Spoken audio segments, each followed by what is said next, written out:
राधा रमण जय जय नंद किशोर जय गोपी चितचोर प्रभु जय श्री भक्त भक्ति भगवंत गुरु चतुर्नाम बपुए इनके पद बंधन किए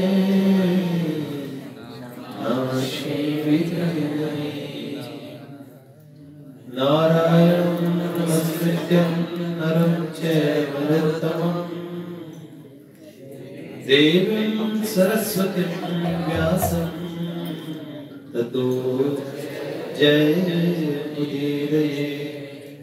शिलाडली लाल की जय परम पूज्य बाबूजी बाबा की जय देवर्षि नारद जी महाराज की जय श्रीमन नारदी हरि कुंज की जय कुंज बिहारी बिहार मंजू की जय जय जय श्री राधे जय जय श्री राधे जय जय श्री राधे। कैसे हैं आप सब लोग? प्रभु जी आए, बहुत बहुत स्वागत है। जय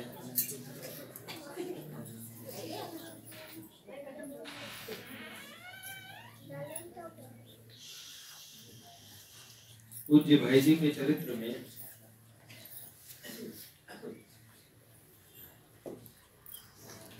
हम सुन रहे थे गांधी जी के संस्मरण।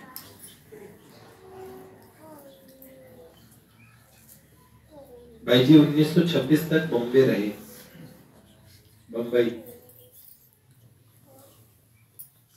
और 1926 में एक वर्ष का कल्याण निकला, कल्याण मैगजीन का प्रकाशन, और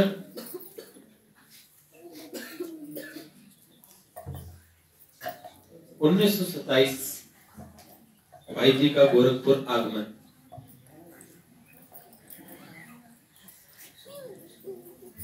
उनसे पहले उनके मन में आ चुकी थी गंगा तट पे रहें, भगवान का भजन करें।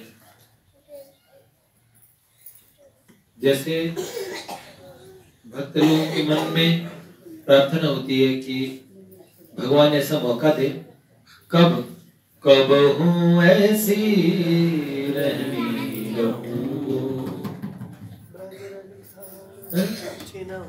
श्री रघुनाथ कृपाल कृपाते कृपाते संत स्वभाव कब हूँ ऐसी रहनी रहूं। कब ऐसी रहनी रहेंगे, कब ऐसा जीवन जिएंगे जब संत स्वभाव होंगे। श्री रघुनाथ जी की कृपा से, भगवान श्री राघवेंद्र की कृपा से संत स्वभाव को हम धारण करेंगे, ऐसी इच्छा होती है।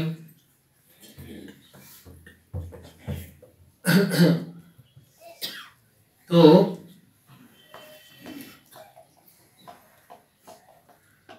एक कविता भी लिखी थी, होगा कब वह सुदिन समय शुभ मायावी मन बनकर दीन, मोह मुक्त हो जाएगा पावन प्रभु चरणों में लीन। कब जग की झूठी बातों से हो जाएगी घृणा इसे, कब समझेगा उसे भयानक मान रहा रमणीय जिसे। कब ऐसा समय आएगा जिसे रमणीय मान रहे हैं उस संसार से हमारा मन हटेगा। भाई जी कह रहे हैं कब गुरु चरणों की रज को यह निज मस्तक पर धारेगा। कौन सा दिन आएगा जब हम अपने गुरुदेव के चरणों की रज को अपने मस्तक पर धारण करेंगे। काम क्रोध लोभादि वैरियों को कब हट से मारेगा, पुण्य भूमि ऋषि सेवित में कब होगा इसका निर्जन वास। ऋषि सेवित, भाई जी ऋषिकेश रहना चाहते थे, ऐसी ऋषि सेवित पुण्य भूमि में कब इसका वास होगा, वो दिन कब आएगा। गंगा की पुनीत धारा से कब सब अघ का होगा नाश। देखो पर भाई जी रहे गोरखपुर, चाहते थे गंगा तटवास, लेकिन जहां हमारी चाहत है ना, हम वहीं होते हैं। अगर हम मंदिर में बैठे हैं और हमारा मन क्लब में है, प्रेम सत्संग सुधा माला जिन्होंने पढ़ी होगी, उसका पहला मन का थोड़ी सी जगह बना देते, थोड़ा सा आगे आगे, इधर हो जाते, इधर हो जाओ थोड़ा थोड़ा, ताकि कोई भी आए अंदर में प्रवेश मिल जाए। बाहर बहुत ठंड है और अब तो गर्मी भी नहीं लगेगी, पसीने भी नहीं आएंगे। और जितना आ जाओ, कोई नहीं, तुम लोग दिख जाओगे तो कोई अनर्थ नहीं हो जाएगा। इधर हो जाओ हो जाओ हो जाओ, इधर आ जाओ और पास में देखो देखो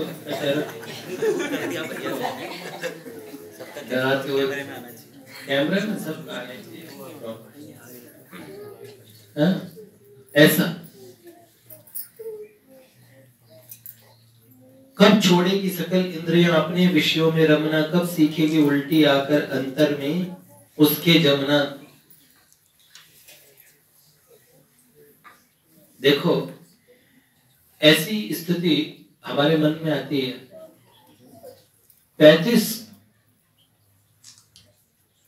1927 में भाई जी 35 वर्ष की अवस्था में थे जब उन्हें भगवान मिले। उससे पहले उन्होंने बहुत साधनाएं की है, जीवन भी साधना थी, क्रांतिकारी आंदोलन, क्रांतिकारी रहे सब।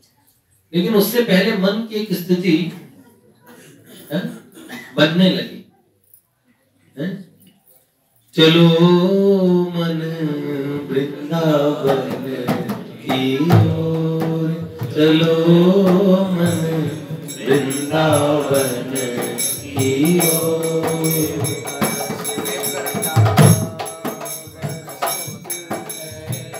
प्रेम का रस जहाँ बरसत है, कृष्ण नाम के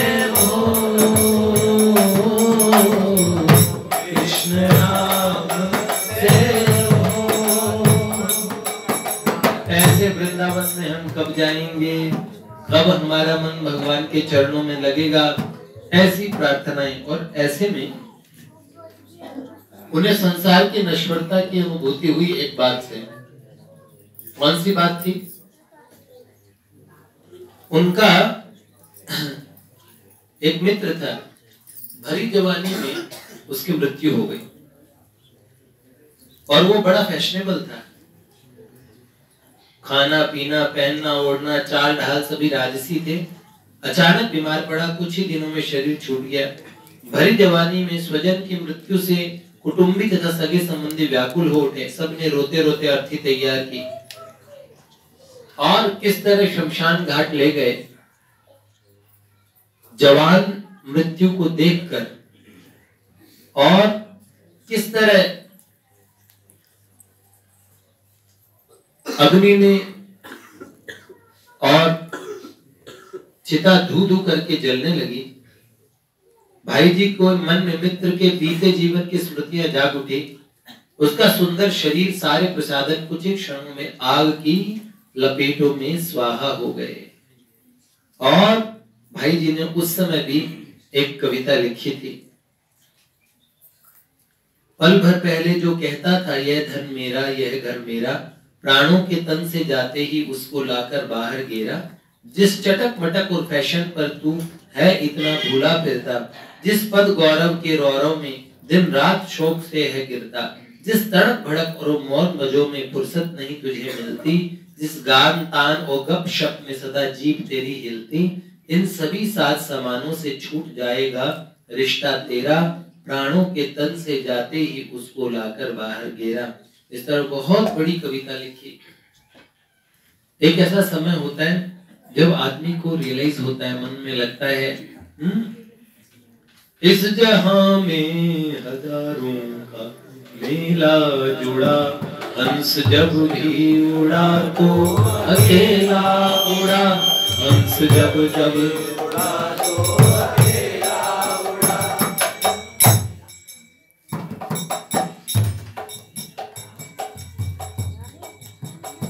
न बचपन रहा न जवानी रही, न बचपन रहा न जवानी रही, यहाँ की हर चीज आनी हो जा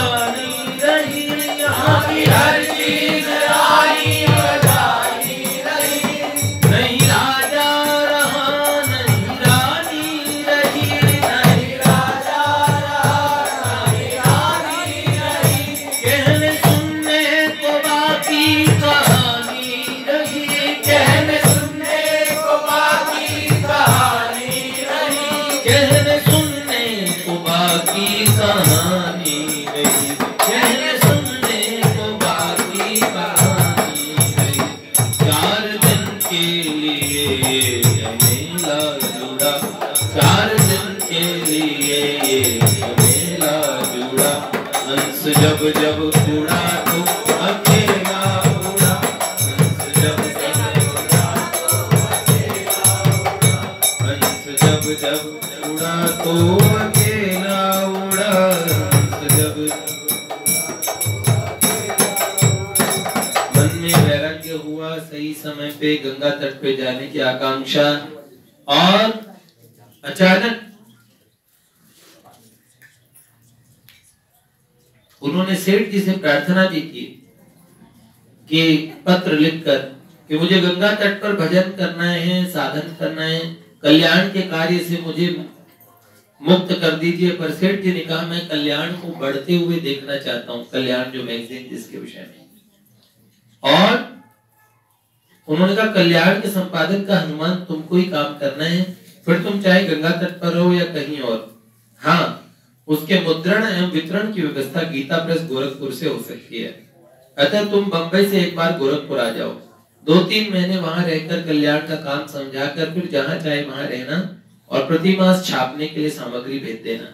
बस भाई जी ऐसा सोच के गोरखपुर आए थे कि कुछ 2-3 महीने रुकूंगा, पर करी गोपाल की सब हुए। जब भाई जी पंडित हरिपुक्ष जी जोशी जी से भाई जी की बात हुई कि मैं गंगा तट पे भजन करने के लिए जा रहा हूँ, अब बम्बई छोड़ूंगा, तब उन्होंने उनको मन में बड़ा दुख हुआ। उन्होंने कहा भाई जी आप हमें छोड़कर जा रहे हैं, मन बड़ा भारी है, आपके जीवन की सरलता, पवित्रता एवं सत्यता की मेरे हृदय पे गहरी छाप है। मैं चाहता हूँ आपका भावी जीवन ऐसा बने और आप अपनी साधना में उत्तरोत्तर उन्नति करते रहें। मेरी समझ से इसमें आपको एक बात से बड़ा लाभ होगा, आप किसी भी सत्संगी से जिसके साथ परमार्थिक साधन का संबंध हो, पैसे का संबंध कभी मत रखिएगा। कितनी बड़ी बात, ये सब साधकों के लिए, हम लोगों के लिए। भाई जी ने कहा, ये बात उसी दिन से भाई जी ने गांठ बांध ली, जीवन में बहुत मोह किया है। भाई जी कहते थे जोशी जी की सीख का मेरे ऊपर इतना प्रभाव पड़ा, जीवन में सत्संगियों से पैसे का संबंध नहीं रखा। अर्थ अनर्थ का मूल है, जहां पैसों की बात होती है वहां पे बात बहुत बिगड़ती है। कभी जिनसे पारमार्थिक संबंध है, सत्संग का संबंध है, उनसे पैसों की और कोई संबंध नहीं रखना चाहिए, बिल्कुल कभी नहीं रखना। कभी पूछते हैं कि साझेदारी करें, तो मुझसे तो कोई पूछता तो मैं कहता कि भक्त से मत करना, फिर विभक्त हो जाओगे। विभक्त मतलब हम अलग अलग हो जाएंगे, ऐसा होगा। पैसा बहुत करना चाहिए, स्नेहियों को भी दूर कर देता है। आवश्यक है, धन की बहुत आवश्यकता है, धन हमारी आवश्यकता है, आवश्यकता है, पर फिर भी सत्संगियों से संबंध नहीं रखना चाहिए। और लोगों का आग्रह बहुत रहा, भाई जी ने कहा जीवन में ये ले लो वो ले लो, लेकिन अगर आग्रह मान लिया जाता तो कितनी फजीहत होती। पैसों का संबंध रखता तो लोग यही समझते ये सत्संग इसीलिए कराता है, ये हमसे पैसा ऐंठना चाहता है। सत्संग करें, सत्संग सुनाएं, कहीं भी एक बार लोग ऐसे पूछते थे ना, एक को हमसे पूछा आप कितना लोगे सत्संग करो, मैंने कितना लेंगे, मतलब सत्संग करोगे तो कितना लोगे। हमारे यहाँ सत्संगियों से संबंध पैसों का न रखना, और आपस में भी सत्संगियों को नहीं रखना चाहिए पैसों का संबंध। हाँ, एक दूसरे के समय रहते सहायता करनी चाहिए, पैसों से भी करनी चाहिए एक दूसरे, लेकिन पार्टनरशिप और ये सब बिजनेस डील्स ये सब नहीं करनी चाहिए, बिल्कुल नहीं करनी चाहिए। और पैसे लेने का प्रयास भी कम करना चाहिए। आवश्यकता बहुत ज्यादा पड़ी हो तो उनको, उनके मन में हमारे प्रति दूरी है, उससे पहले उस पैसे को उनको लौटा दें। धन मांगेंगे तो ऐसा लगेगा देखो संबंधों के बदले में पैसे मांग रहे हैं, और 10-15 हजार रुपये हमारे संबंध खत्म हो जाएंगे। सिर्फ बता रहा हूं मैं। इसलिए पैसे नहीं मांगने चाहिए, कभी भी आपस में लेने नहीं चाहिए। जरूरत पड़े तो मदद हमें अवश्य करनी चाहिए। पता लगेगा ना इसको 20,000 50,000 रुपए की जरूरत है, उस समय उनकी मदद करें। पर सत्संग के संबंधों से पैसे लेना और किसी प्रकार से, और भी जो कथा करके पैसा लेते हैं, हमारे शास्त्रों में उनको जोंक कहा गया। खून चूसने वाली जोंक है, रक्त पीने वाली जोंक के समान उनकी तुलना की गई, उनको बहुत गलत माना गया। कथा व्यास, कथा वक्ता की दक्षिणा लोग देते थे कि दक्षिणा के बिना कोई भी यज्ञ और कार्य पूरा नहीं होता, लेकिन दक्षिणा मांग के कभी फजीयत नहीं करनी चाहिए। अब वर्तमान युग में क्या हो रहा है उससे हमें मतलब नहीं है, लेकिन मुझे पता लगा कि पीआर होते हैं, पीआर वो क्या बोलते हैं, public PRO, public relation officer, या पीए, पर्सनल असिस्टेंट, वो तय कर देते हैं कि 11 लाख 21 लाख कितने लाख में और देने पड़ेंगे, डिपॉजिट कराने पड़ेंगे। इस तरीके से पद्धति ये नहीं थी। ब्राह्मण तक को भी कोई कार्य करने से पहले दक्षिणा तय नहीं करनी चाहिए, और देने वाले को दक्षिणा ध्यान से देनी चाहिए। अब देने वाले इतने कंजूस हैं, ऐसी हालत 500 रुपए में एक लेबर भी आता है तो वो 100 रुपए आने का लेता है, खाली स्विच को ऐसे देखने का। पंडित जी को हम 100 रुपए में निपटा देना चाहते हैं। पंडित जी वो काम ही क्या है, पंडित जी 3-4 घंटे तक स्वाहा स्वाहा करके और जिस तरह बैठे रहते हैं ना, उनके भी टाइम की कीमत है, और उन्होंने, हमें लग रहा है करवा ही क्या रहे हैं, आपका ब्याह हो रहे हैं, आप पंडित जी को 500 रुपए में ही डालना चाह रहे हैं, आप क्या बात कर रहे हैं। थोड़ा सा, एक महात्मा थे और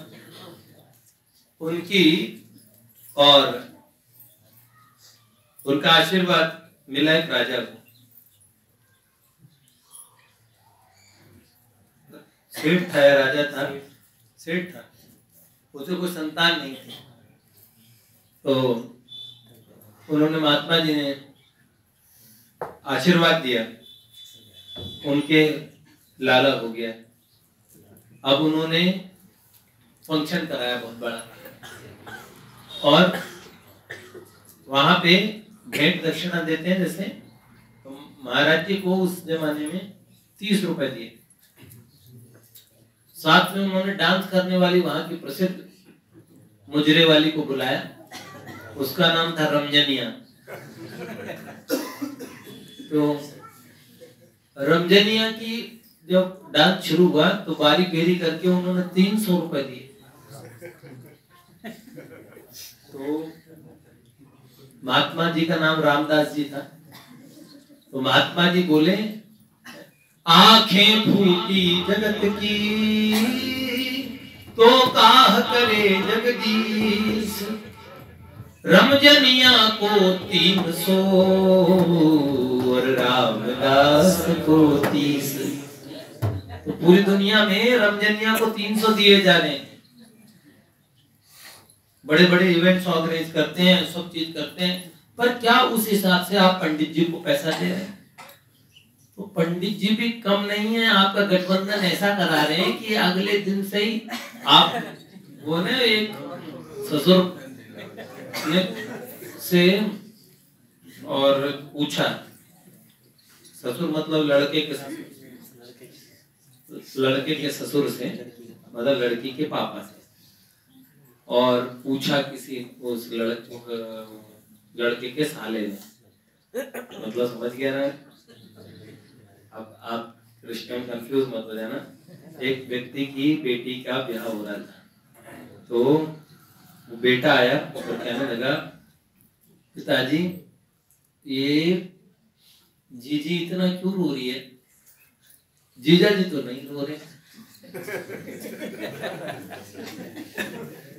जीजी इतनी क्यों रो रही है? जीजा जी तो नहीं रो रहे। तो उन्होंने कहा, बेटा जीजी तो दरवाजे तक रोएगी, पर तेरा जीजा जिंदगी भर रोएगा। तो बात ये है कि क्यों, अब पंडित जी भी फिर वो पूरे मंत्र, पंडित जी इसे शॉर्ट में निपटा दो, जूते पहन के बैठे हैं, वहीं पे देवताओं का आह्वान हो रहा है। हाँ हाँ हाँ हाँ, लड़का आधा पौवा चढ़ा के आया, फिर वो कैसे केशवाय नमः माधवाय नमः और ऋषि के कैसे वो गले को शुद्ध करेगा, किस तरह वो आहुतियां डालेगा तो वो खराबी होगी। अब बोलो, आने वाला जमाना तो और खराब है। दुल्हन नशे में झूलती नजर आएंगी। अब बताओ, ये है। तो वास्तव में ब्राह्मणों की जो दक्षिणाएं हैं वो ईमानदारी से हमें देनी चाहिए। कोई ब्राह्मण आए, हमारे यहाँ भी मंदिर में भी आके कोई ब्राह्मण देवता कुछ भी करते हैं, तो हमारे मन के अंदर में ये रहता है कि अधिक से अधिक हम उनको दें, ब्राह्मण संतुष्ट होकर जाने चाहिए। शास्त्र वचन है, विप्र देव है, भूसुर है, भूमि के देवता माने जाते हैं, ब्राह्मणों का सम्मान करना चाहिए। मैं ब्राह्मण हूं इसलिए नहीं, मेरी ब्राह्मण वृत्ति नहीं है, मैं ना पंडित जी हूं, ना मैं पूजा पाठ कराता हूं, ना कोई बात, लेकिन मैं सभी कर्मकांडी ब्राह्मणों के बारे में कहता हूं। ये आवश्यक है, ब्राह्मणों को भी अपनी गरिमा बनाए रखनी चाहिए,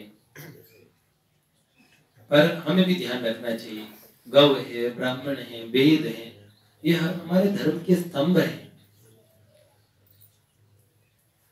तो पैसों का संबंध नहीं रखना चाहिए, ऐसा भाई जी के ने सीखा पंडित हरिबख्श जोशी जी से। फिर बंबई से विदाई हुई। विदाई में चारों तरफ दो चार प्रेमी मिलते तो यही चर्चा करने लगते कि भाई जी चले जाएंगे, पीछे से हम लोगों की संभाल कौन करेगा, कौन प्यार करेगा, कौन इतना मानेगा, कौन हमारे दुख में आंसू बहाएगा, कौन हमारे आंसू पोंछेगा, कौन हमें सत पथ पर चलने की प्रेरणा देगा, कौन हमसे भगवान का जप कराएगा, कौन हमें गीता का उपदेश सुनाएगा, कौन हमारी छोटी छोटी अच्छाइयों की प्रशंसा कर हमें प्रोत्साहन देगा। ये बॉम्बे में भाई जी जब साधक थे तब करवाते थे, उपदेश करते थे, प्रेम करते थे, छोटी छोटी बातों पे प्रोत्साहन देते थे। कौन उत्सवों का आयोजन कर संत महात्माओं के दर्शनों का सहयोग प्रदान करेगा। नारदी निकुंज क्या कर रहे हैं? नारदी निकुंज वही काम कर रहे हैं जो भाई जी कर रहे हैं। भाई जी किया करते थे साधन अवस्था में, तो आप सब लोग भी साधन अवस्था में, आप सब लोग यही कार्य कर रहे हैं नित्य। तो उत्सव का आयोजन कर संत महात्माओं के दर्शनों का सहयोग प्रदान करेगा। कौन अनाथों, विधवाओं, गरीबों एवं असहायों के लिए अन्न, वस्त्र, औषधि की व्यवस्था करेगा। कौन हमें सच्चा मानव बनने की एवं मानव जीवन के चरम लक्ष्य भगवत प्राप्ति को इसी जन्म में प्राप्त कर लेने की बार बार प्रेम एवं आग्रह के साथ प्रेरणा देगा। कोई भी संस्था का क्या स्वरूप होना चाहिए वो इन सेंटेंसेस में छुपा था, इसलिए मैंने पढ़ के सुनाया। क्या संस्था है? आध्यात्मिक संस्था कौन सी संस्था होती है? जो भगवान की तरफ चलवाए, प्रोत्साहित करे, अगर किसी में कमी है तो उसको बार बार बताए कि देखो कोई बात नहीं, ये कमी का कोई, ये कमी तो बहुत छोटी है, कुछ है, कौन सा उपद्रव जो हो नहीं सकता, कौन सी ऐसी चीज है, कौन सी कमी है जिसे ओवरकम नहीं किया जा सकता। भगवान के सत पथ पे चलाना, उत्सवों का आयोजन करवाना, परस्पर प्रेम से सबको जोड़े रखना, यह आध्यात्मिक संस्था का स्वरूप होता है। भाई जी होते तो यही करते। और कभी गाड़ी ठहर जाए, पटरी से उतरती नजर आए तो पुनः पटरी के इलाकों से फिर चलाना, ये उसका स्वरूप होता है। गाड़ी उतर जाए तो इन डब्बों को निकाल दो, ऐसा भी नहीं। डब्बे उपद्रव करे तो डब्बों को पटरी पे टाइट कर दो, सब काम सब संभव है। लेकिन वास्तव में हमारा कार्य है अनवरत चलते रहना। ये सब आध्यात्मिक मार्ग के लिए बहुत आवश्यक है, बहुत आवश्यक। सबको प्रोत्साहित करना, जो इस मार्ग पे चले ना, प्रयास ये करना चाहिए, अगर उसके मन में 1% भी भगवत पथ पे चलने की सच्ची इच्छा है तो हम उसे धीरे धीरे उसके मन को ज्वलंत बनाते रहें, प्रयास करते रहें। शेष उसका अपना कार्य भी है, शेष उसका अपना जीवन भी है, अपना प्रारब्ध भी है, अपनी सोच भी है। लेकिन हम ये प्रयास करें कि हम सब जितने हैं उतने तो पहुंचे, और लोग इस ये अलग जगह है ना, इससे खूब लोग लाभान्वित हो, क्योंकि ये महापुरुषों का धुना है, ये महापुरुषों का प्रकल्प है। और इसमें हम जितने लोगों को वास्तविक लाभ दे पाएंगे उतना भगवान हमसे प्रसन्न होंगे। ठीक है, जय जय श्री राम। गोवर्धन की हर हर कृष्ण।